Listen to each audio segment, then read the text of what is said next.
Sure, thank you. They were very different reasons. So. I know, it depends on the day of the week. Are the books available?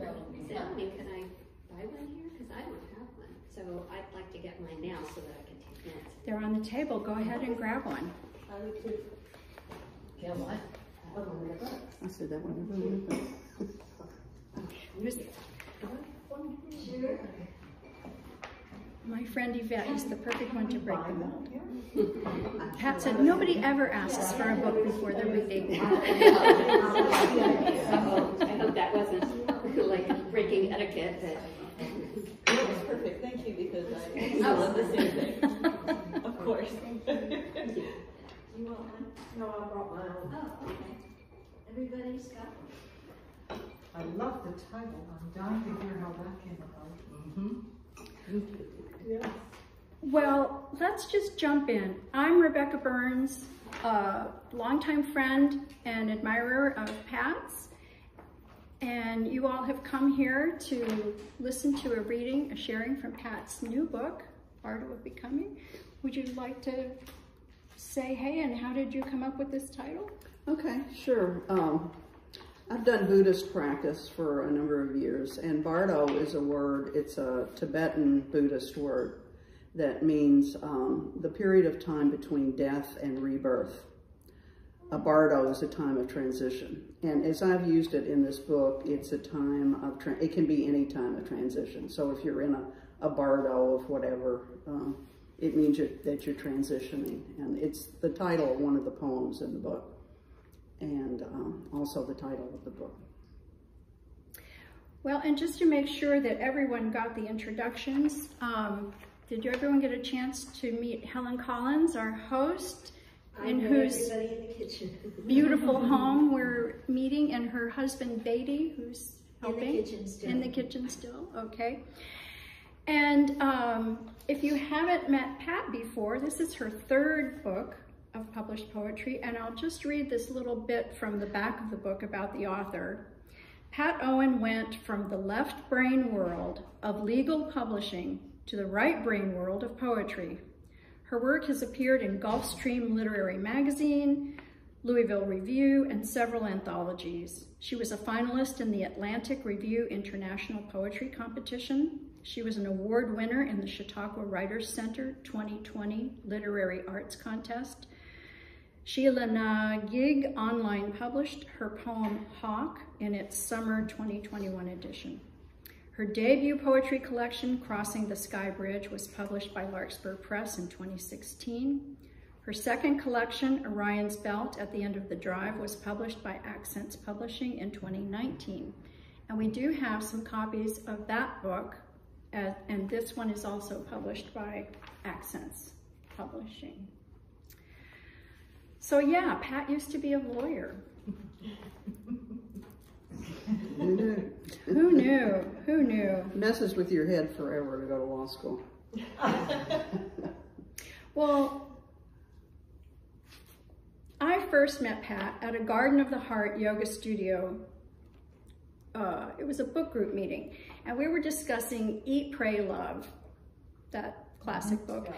And we enjoyed each other's contributions to the discussion, so we decided to go out for tea. I think we went to Cafe Epicure afterwards. Maybe it wasn't tea, maybe it was gelato, I don't remember. But we've always enjoyed hanging out and talking about life and poetry and the mystery of creativity. So it's been a rewarding friendship. So Pat invited me to put some structure to the reading. I got to select the poems in the sequence. So thank you for that. It was a real treat. So one of the things I know from hearing Pat read at other poetry things is so many people are very curious about the creative process. How do you write your poems? Where do they come from? So the first set of poems, I think, really speak to that process. Do you want to say anything about how you get it going? Okay, my practice is I get up early every morning and I do sort of stream of consciousness writing. sort of like Julia Cameron's The Artist Way, to put words down on paper. Hemingway said, write one true sentence and then everything else will follow from that. So I have that practice, and then after a period of time, like 2 months, I go back to my scribbles that I do every day and see, is there a poem in here? And the poems are about whatever occurs to me, you know, what I see out my window or an interaction I've had with somebody else. They're all real world. And all my poems are accessible to the general public. A lot of people have a negative attitude about poetry because they haven't looked at any poems since they were in school and they had a negative experience at that time, so they're afraid they're not going to understand it. They find it intimidating. But mine are all aimed at universal experiences. They're all true things. They're my observations, but hopefully you'll find you identify with it. They resonate with you, and it's never my goal to be mysterious. It's my goal to communicate. So I hope they will. So the first poem is called "And the Lord Said." It's on page 25. This poem is very different for me. I was surprised when I it's not my usual style, but it came to me, and I just sort of I live next door. And looking outside with my scribbles one morning, it just sort of came to me, and I wrote it down. It's almost as though it was dictated.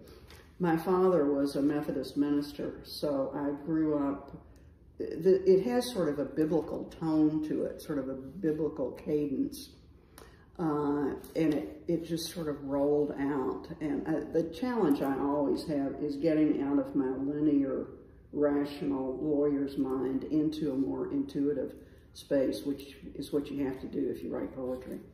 So this one came from a non-rational place, sort of a mystical place, and I think that may be a place that we really access what's the deeper truths than we can really understand with our rational mind. A rational mind will only take you so far. What page are you on? 25. Page 25. And the Lord said, let there be thick fog with herons drifting through, and let there be soft mounds of grass with white ibis grazing. And the Lord said, let there be soft dampness as far as the eye can see, and let there be she, soft in her skin, gazing into the fog, soft as morning. And let there be she who has lain naked all night in bed, aware of movement, bare skin against crisp sheets. And let there be she aware of her mind, that she is here rather than nowhere. And let her wonder whether that's even possible. And let there be she who rises from her chair to begin her plan for the day. And let there be a body to rest in as she sits aging in place, noting what enters her eye, her mind.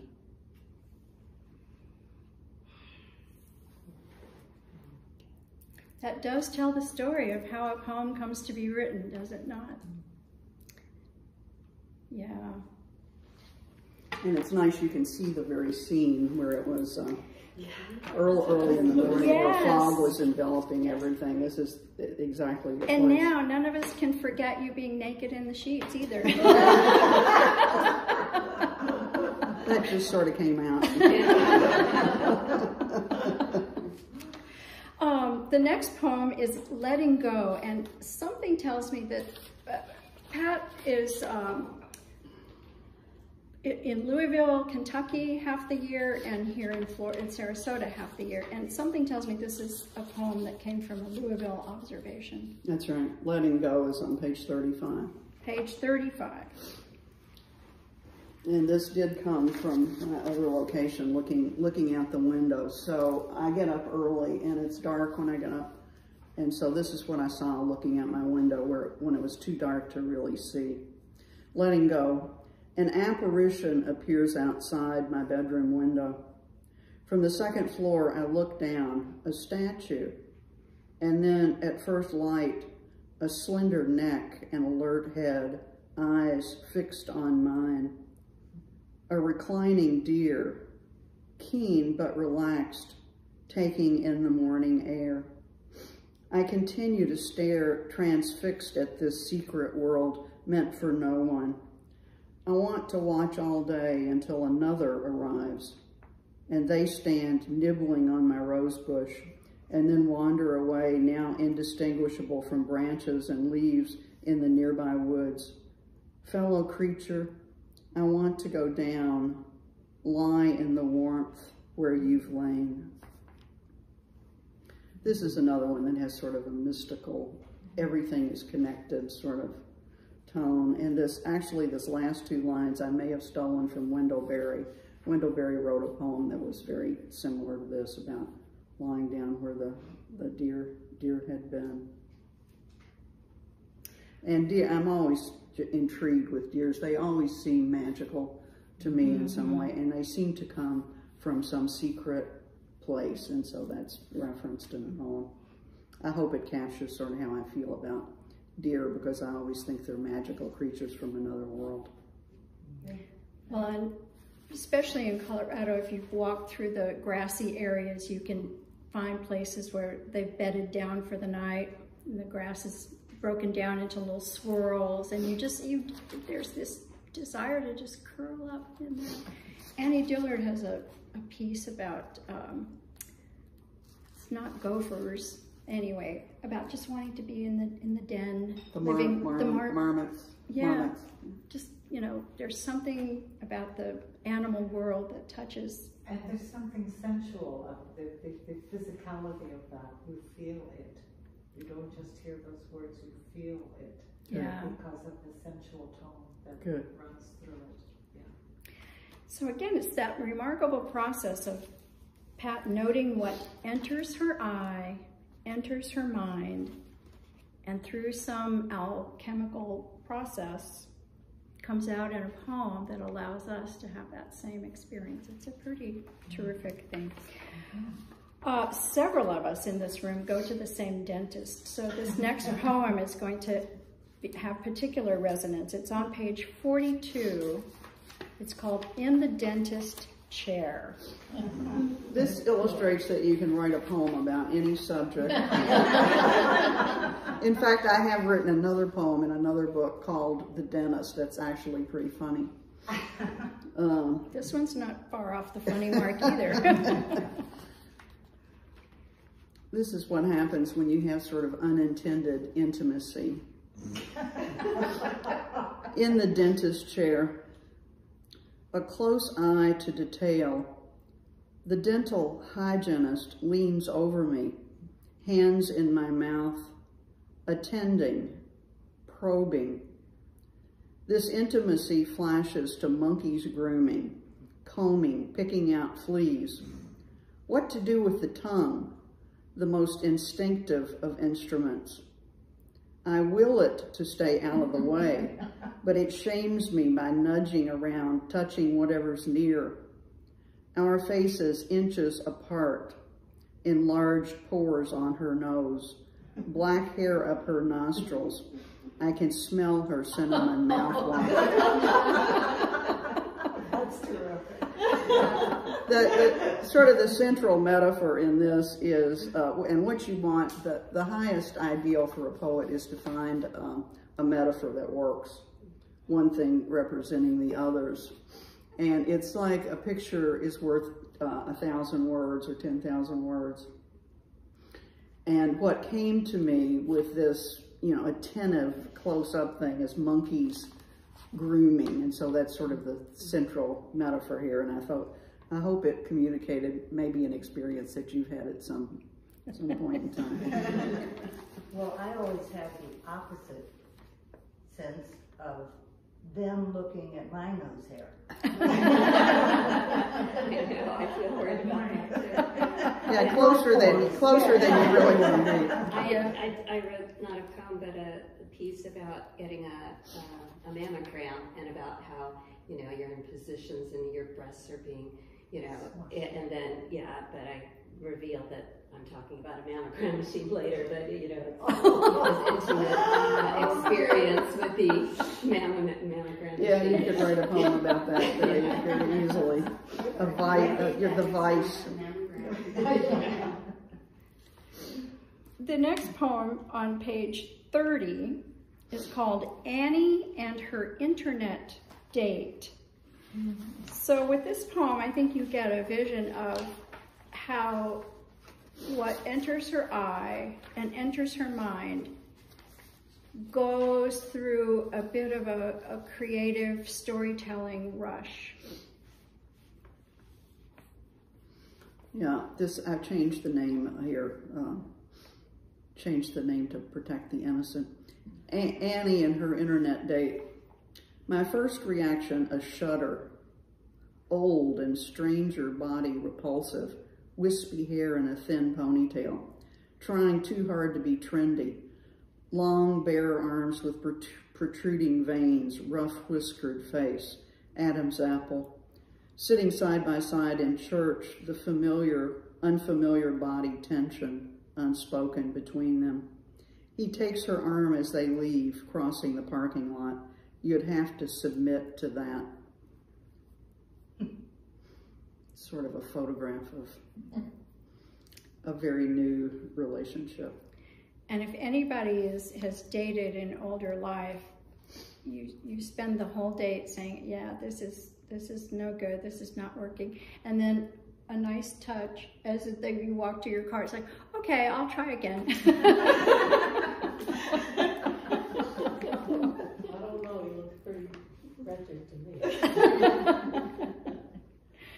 Okay, the next one is called Dreaming by the Pool, page 36. And again, this is a side of Pat that we don't often see, this part of her interior life. Now, this one is sort of another one that came to me from some intuitive process. This wasn't sort of rationally, this is not a rational poem, but it's sort of like, you know how an impressionistic painting can communicate to you in a different way than a realistic painting. It's sort of a sense impression, like a blurred screen, but in a way it's a more accurate presentation of life than just strictly realism. So this came to me by the pool out here and took me to places I didn't even know it was going to go at the beginning of the poem. It's on page 36, Dreaming by the Pool. Glistening in sunlight, coconut palms golden in their sheen, wave fronds like hula skirts, sinuous, beguiling. How could a being so upright be so seductive? I understand they're breathing sunlight directly into their cells. My monkey body climbs the smooth trunk, primate limbs wrapped around, inching up, and at the top I bite and tear the crisp green stalk. We sway, free and easy.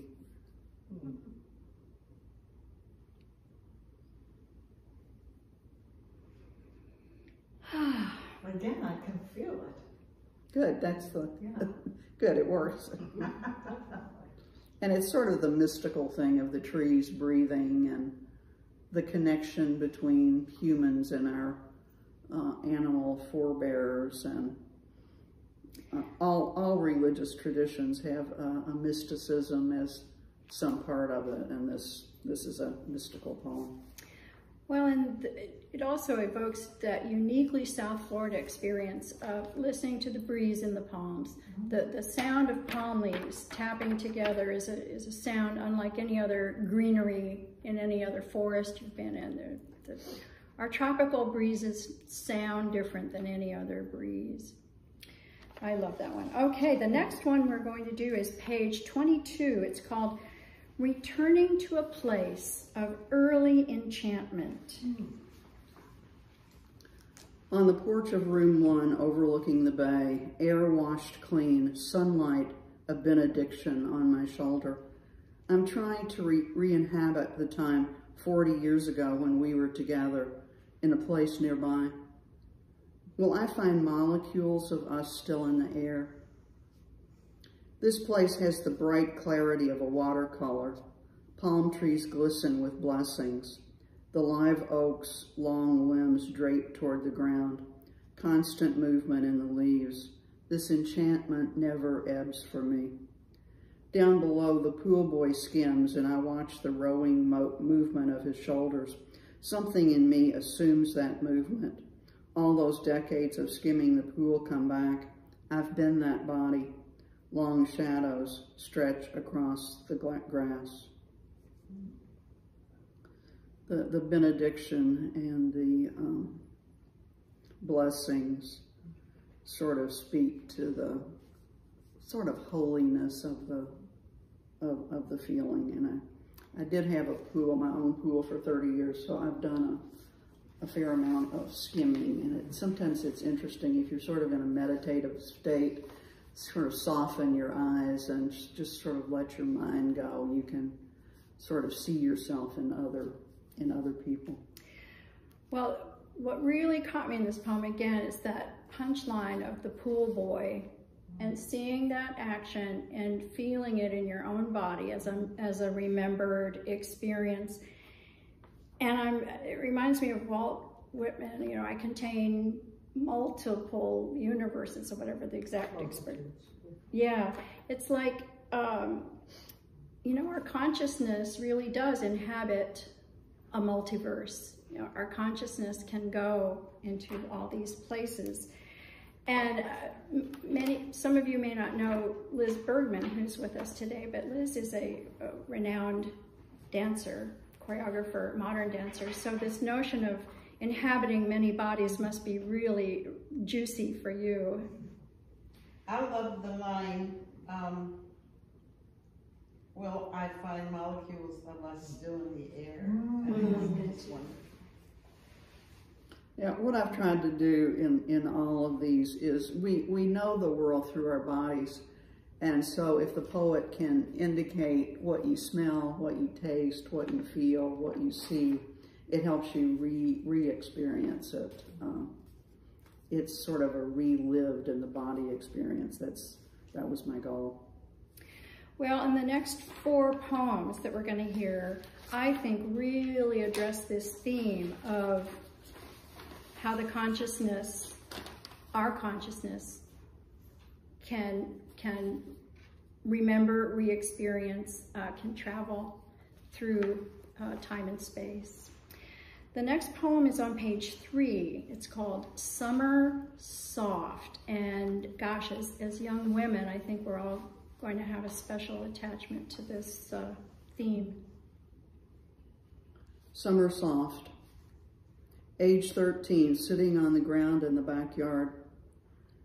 The world's summer soft around me. Running my flat hand over the grass. Thinking in some unformed way of my virgin purity.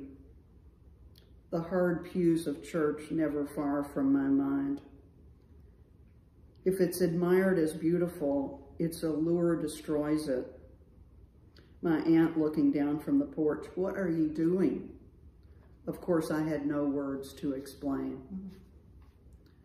This sort of, it speaks to the world of a child that, where you really don't have the words, and your brain is not developed enough to fully be cognizant of what's going on, but there's sort of the tension between the sensual and sort of a fundamentalist upbringing, the tension of the poem.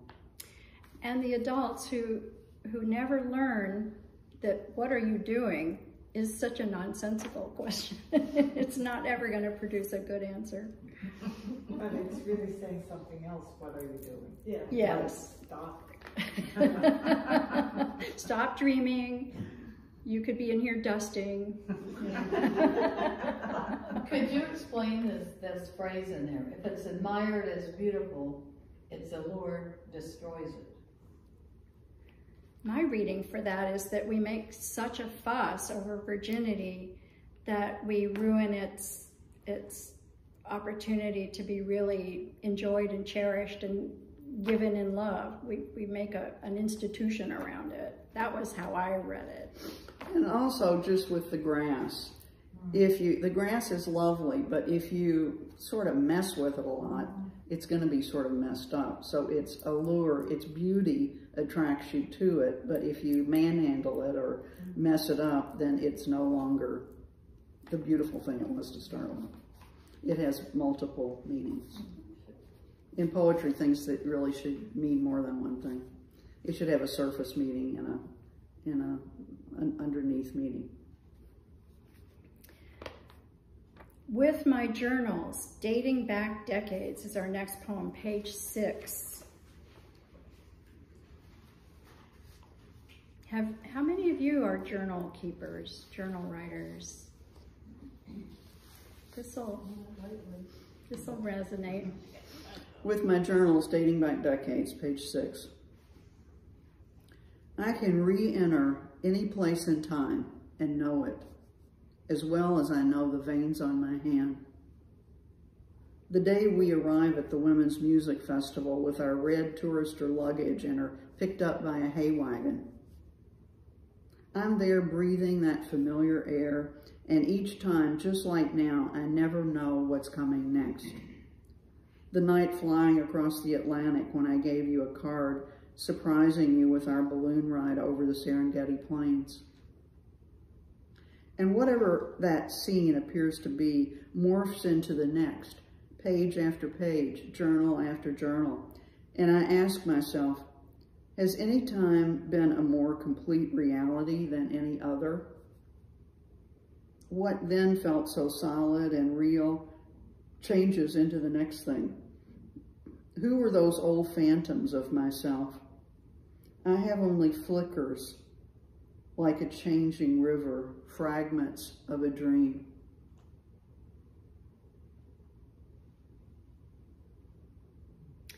I just am always moved by this mysticism of how consciousness can be so awake in another time and place through a journal, through a sharp memory, a photograph.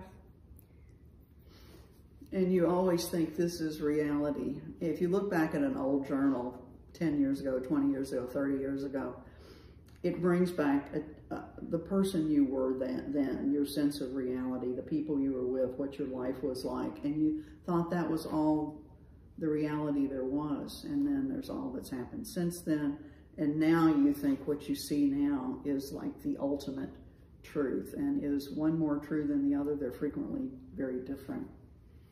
So this poem explores those different aspects of reality. On page 13, the next poem is Hiding Places.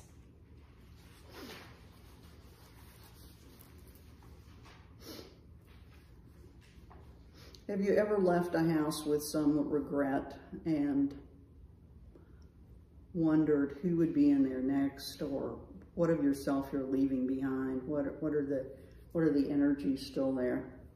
Hiding places.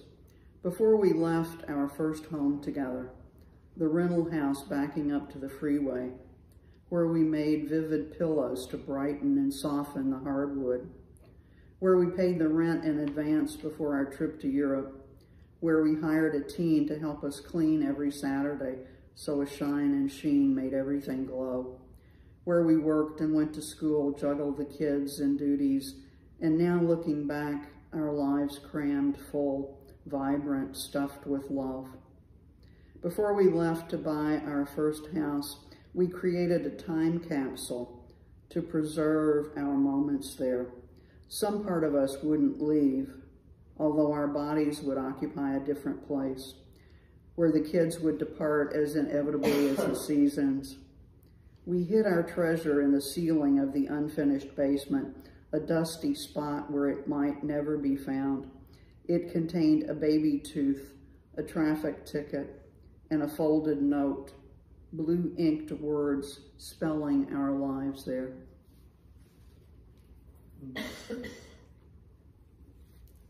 Is this true? Do you really have it? Hmm? Is it's a true story, or that there really is that up in the... It's all true. It's somewhere in Louisville, right? Yeah. My friend Yvette has done time capsules. I have done time capsules, and I also just purchased a home where they left all the furnishings, and so I had that. I'm the new owner, but I was so moved at the things I would find around, and wondering if that same thought came with. And I talked to the previous owners, and I just was like, I feel like I inherited, some beautiful things, and so I think we'll become friends because she's going to come back and visit. But there's another poem in this book about letters I found in a house that we moved into. Yeah, I mean, that is part of a person's life.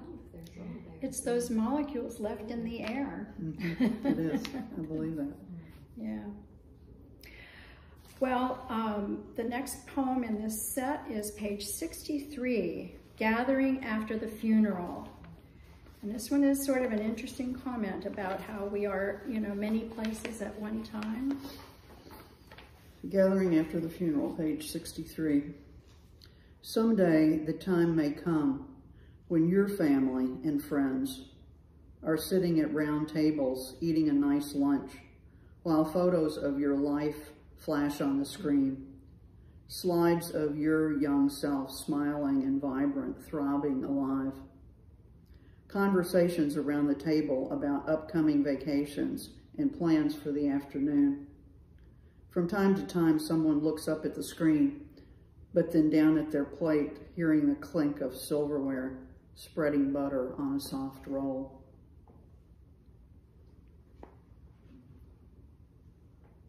The beat goes on. It is exciting in your creative life. This is your third book of poetry. You've covered lots of topics, the natural world, family members, this mystical search of, inhabiting memories and bodies at different times. But in this book, you've uncovered brand new material about your father.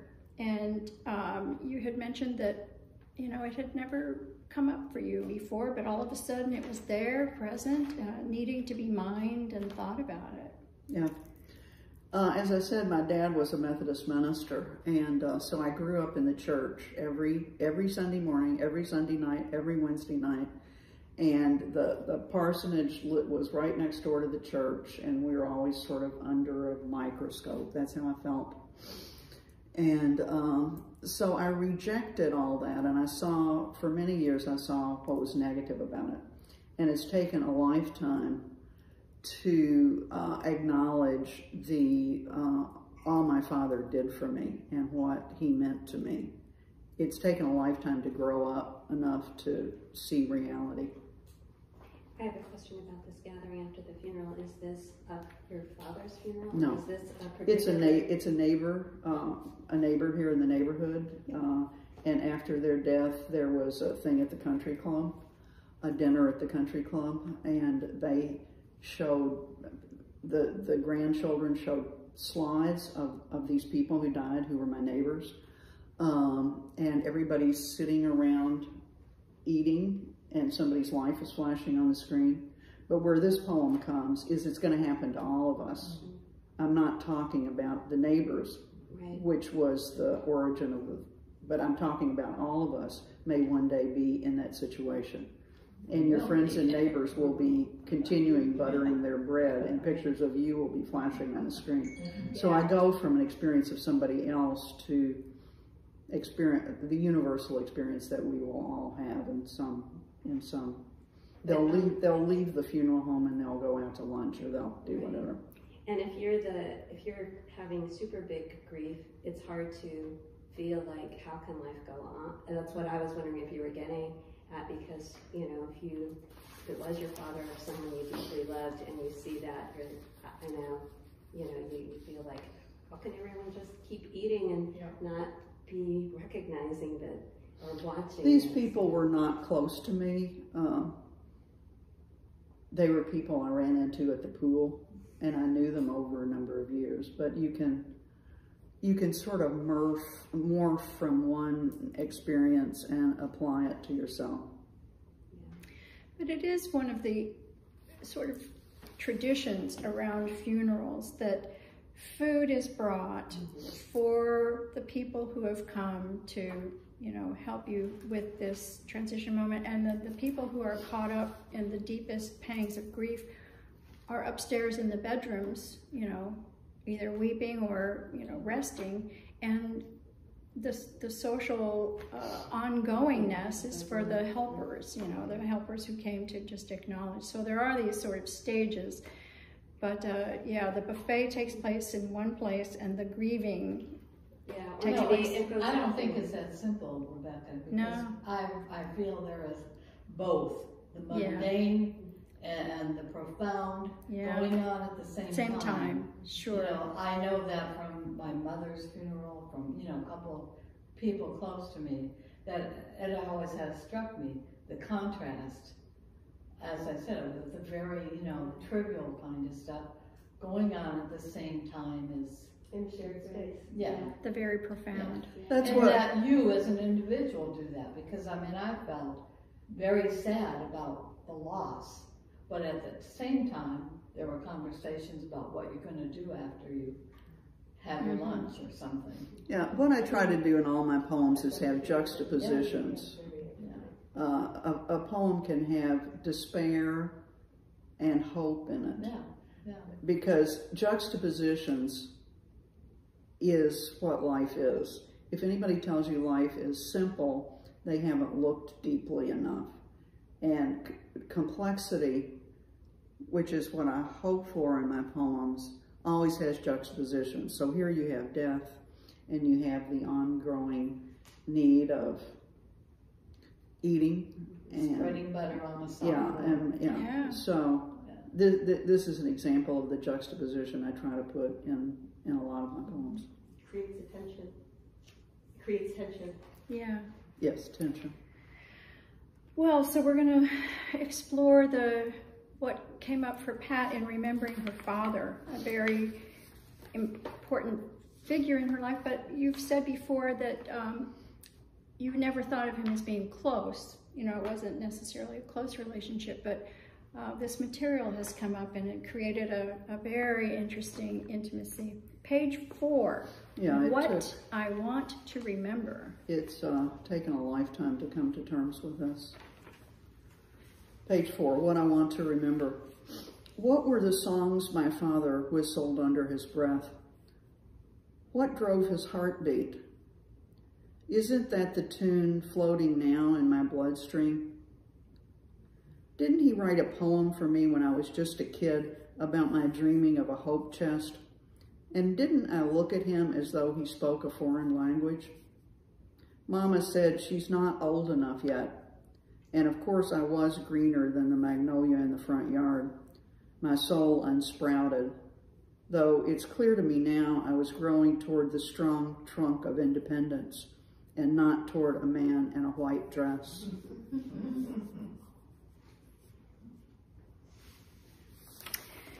And on page 2 is Bardo of Becoming.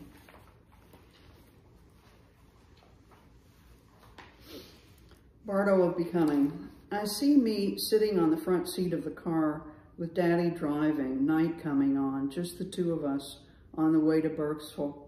We had snacks, a Coke and peanut butter crackers, and the question, do we eat them now or later? It was fine with him if I went ahead, he more allowing than Mama. He was saying how the crackers become sweet in your mouth if you held them there a long time and let them dissolve. And I paid attention to how that was true. One day at about age 8, he sent me alone to the post office to pick up a package, and I lingered to read notices of people wanted for crimes. And even now in a post office, I do the same, amazed at birth dates much later than my own. This particular package, a special gift for me, and I long to remember more exactly what it was, maybe something like a kite, which we took out and flew.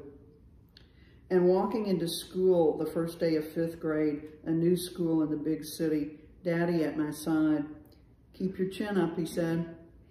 And only then the tears almost flooding and the tightening in my throat. Later, I see my young self expounding on something to my younger siblings, and Daddy saying, "Your voice is so resonant. You will be a leader." And was that the seed that took hold?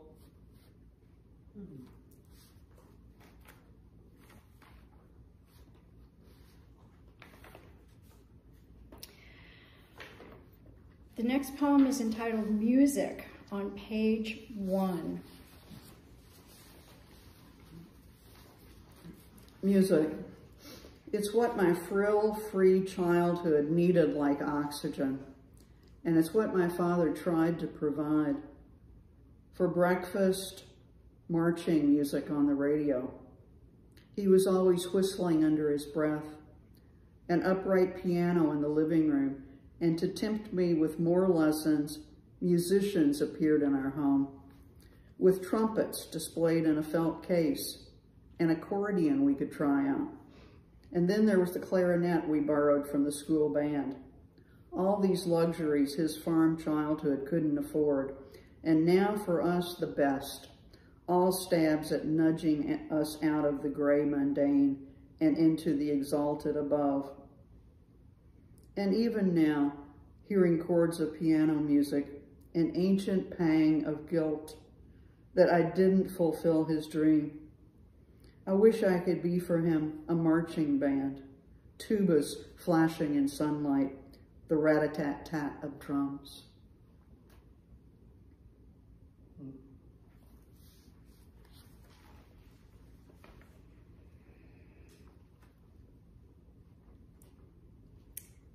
And the last one is page 29.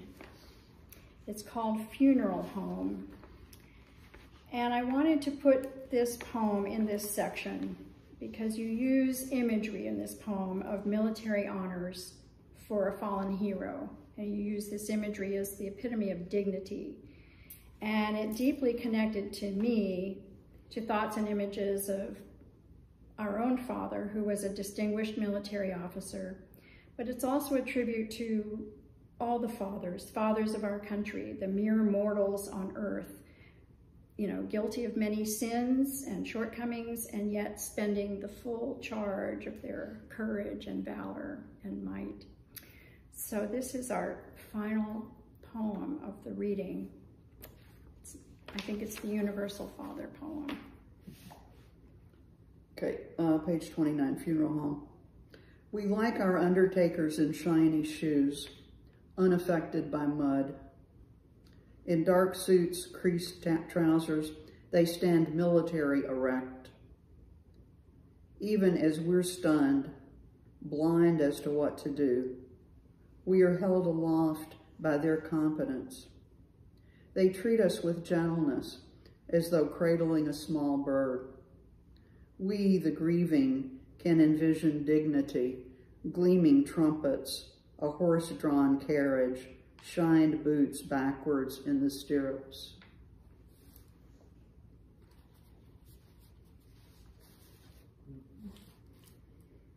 Pat, I'm curious, do you paint as well as write? No. Because I'm seeing a picture. Good. When I read this. Yeah, the Kennedy cortege. Cortege, yeah. That's what, yeah. No, I don't. I wish I did. I admire art. But you are painting a picture. Yeah. A friend who is a photographer is a collaborator with a poet, and they have published a book together of the abstract photographs paired with poems. It's a wonderful, you're right, poetry is so full of images. I have a question. Are those the earrings that got lost? Yeah. Look for that poem in there when you take. Oh, let's do that one. If you still have the An encore. encore. Which one? When I think I have a problem, I generally don't. It's on page 60. Page 60. This will be a little lighter note to end on.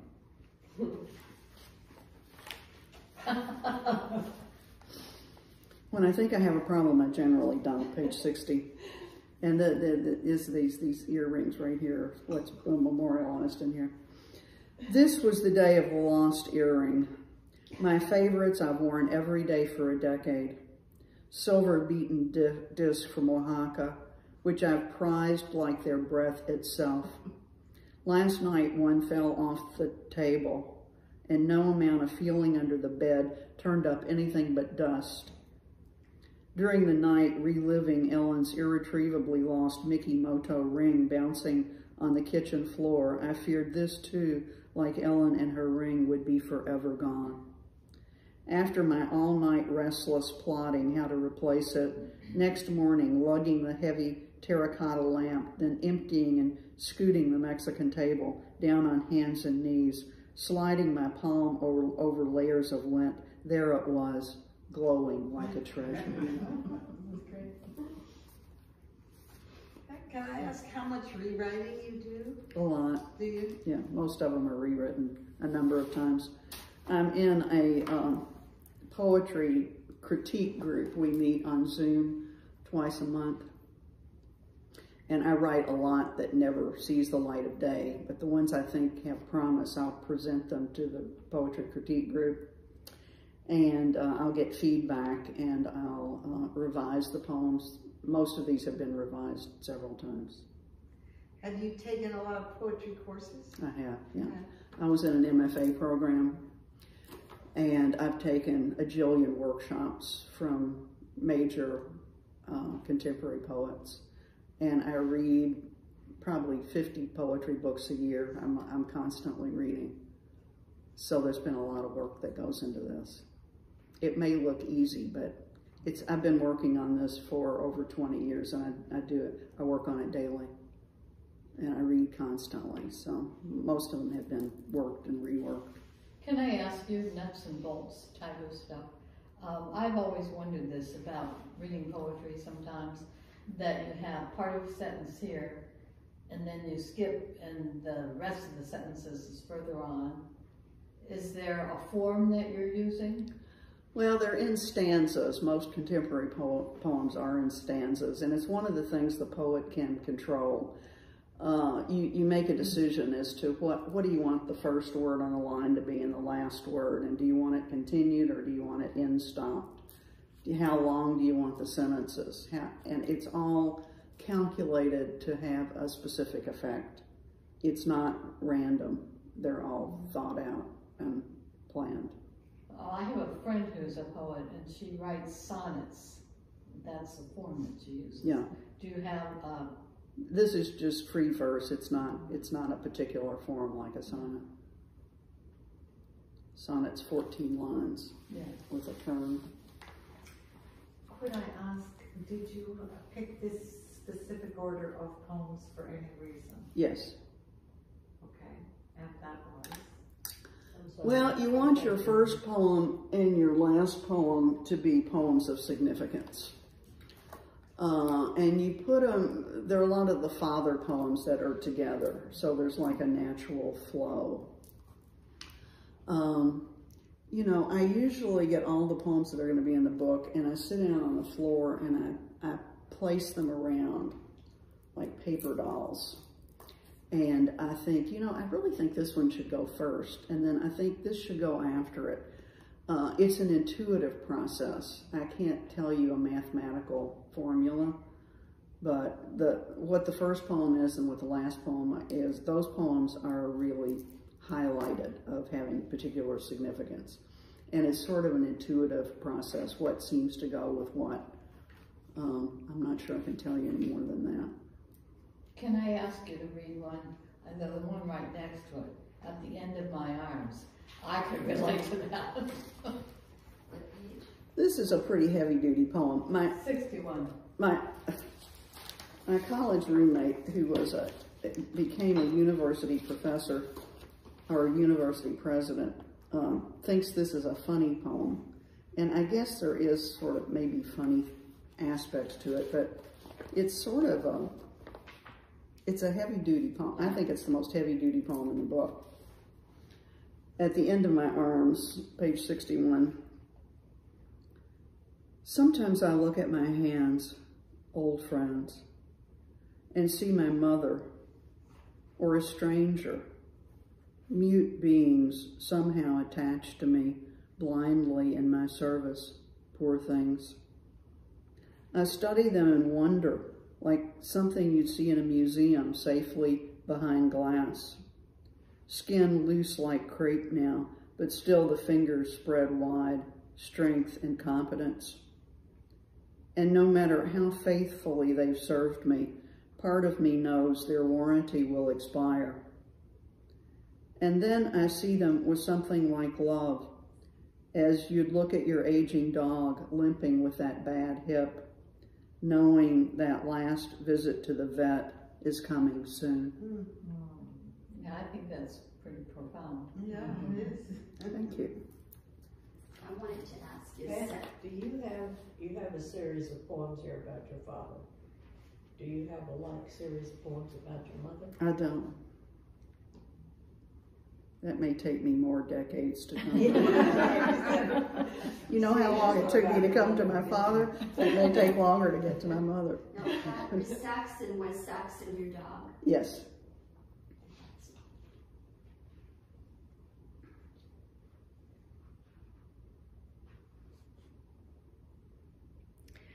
Well, we can continue our discussion. We have, since you've all been so well behaved, we're going to let you have snacks. I'll take off the saran wrap. And Pat will be over at the dining room table, and she'll be happy to sign your books if you'd like to keep it. They're $17. And just a reminder that it's a wonderful opportunity to send a great gift to a friend. It's rare to find the perfect gift for a friend, but each book is $17.